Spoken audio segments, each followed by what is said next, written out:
কৃষ্ণ বন্ধুরা, তোমার সবাই কেমন রয়েছো? আশা করি সবাই ভীষণ ভালো রয়েছো। আজ হলো দ্বাদশী, কাল ছিল একাদশী। তো সকাল সকাল একটু সিদ্ধ ভাত আর একটু আলু সিদ্ধ দিয়ে এই যে সকালে একটু মিষ্টি কুমড়া সবজি, পটল ভাজি, এগুলা ডাল দিয়ে আজ সকালে খাওয়া দাওয়া করে ওই যে বর চলে যায় দোকানে, আগে আর খাওয়াটা রেডি করে দিলাম। তো এদিকে অনুরাধা ও এই যে খেতেছিল, তোর খিদেও পেয়েছিল। সকাল উঠে ও আগে ভাত লাগে, এটার জন্য আগে ভাত আগে সকালে একটু বানিয়ে নিই। তো আগে খাওয়াটা রেডি করে দিই, তারপর এদিকে আমি ঘরের কামগুলো আরম্ভ করি। তারপর এই যে দেখুন, সবারে খাওয়া দাওয়া শেষ করে এদিকে আমার ঘরের কামগুলো শেষ করি। তো ঘরে এদিকে বিছনাপাতি ঠিক করা হয়নি, ঘরসর গুছোয়া হয়নি, ওইভাবে আমি আগে খাওয়াটা রেডি করে দিই। তারপরে এই যে দেখুন, ঘর টর পরিষ্কার করে তারপর পূজার কামটি আরম্ভ করব। তার আগে তিলক ধারণ করে নিব, কারণ তিলক ধারণ না করা পর্যন্ত ঠাকুর পূজা দেওয়া সেবা হবে না। তো এদিকে আমি তিলক ধারণ করে তারপর এদিকে আমি 10 মিনিট মতো একটু ঠাকুরের নাম নিয়ে বসলাম, ভগবানের নাম নিয়ে বসলাম। তো দ্বাদশীর দিনে সকালে পারণের আগে স্নান করে তারপর এদিকে পারণ সারণ করে নিতে হয়।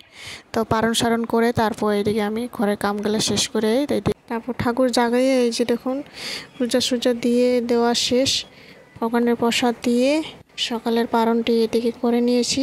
তো ঘরে কাম কাজ শেষ করে পূজা পানি করতে করতে অনেক টাইম হয়ে যায়, খুব খিদেও পেয়েছিল তখন। তো এদিকে চটপট করে খাওয়া দাওয়া করে নিই। তো এদিকে আবার দুপুরের রান্নাটি আরম্ভ করব। তো এই যে পটল 3-4টা ছিল, পটল এটা সুন্দর করে একটু ভাজাভাজি করে নিয়েছি, ছোট ছোট গোল গোল করে। তারপর এই যে দেখুন, কাঁচা কলা ছিল 2টা মতো, কাঁচা কলা একটা আলু দিয়ে সুন্দর করে ঝুরি ঝুরি করে কেটে এই যে দেখুন ভাজা ভাজা করে নিয়েছি। তারপর এই যে দেখুন, ডাল সিদ্ধ করে নিয়েছিলাম। ডাল তো লাগেই, সব মানে 24 ঘন্টা ডাইলে লাগে, মানে দিন দুপুরে রাতে। বাচ্চা মানুষ থাকলে ডাল তো লাগবেই 24 ঘন্টা। ডাল ছাড়া শুকনো শুকনো খাওয়াও ভালো না।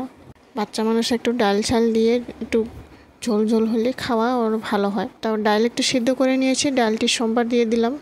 তারপরে এই যে দেখুন, একটু ভেন্ডি আলু একটা সবজি করব চচ্চড়ি মতো। এই যে দেখুন, মশলা একটু পেস্ট করে রেখেছিলাম, সর্ষে আদা আর জিরা দিয়ে সামান্য।